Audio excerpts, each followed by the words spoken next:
Are you team red or team blue? The 13900K is right here. The 7950X is right behind it.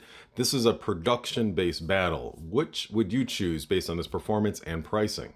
Both systems have the same DDR5 RAM, 6000, and this is a 13900K here being cooled by the Liquid Freezer 2, 360mm AIO by Arctic. In Blender benchmark, got a score of 551.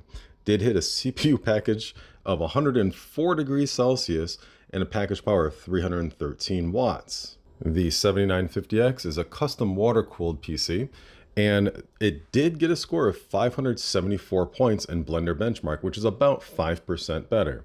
And it did hit about 90 degrees Celsius right here, and a package power of 235 watts. So less wattage, a little bit less heat. Okay, so by a 5% margin, sure, the 7950X takes the cake, and they're using less wattage and less heat, technically, because it's less wattage, even though it's custom water cooled.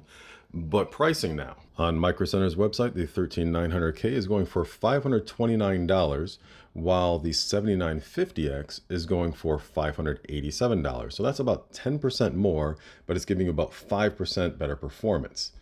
Now here's the catch. With Micro Center, they're adding 32 gigs of DDR5 RAM, 6000 megahertz, and that is actually going for roughly $149 right here. Used to be more, $269. So this comparison is about productivity in Blender benchmark. So which team would you choose, Team Red or Team Blue? That extra RAM is very enticing.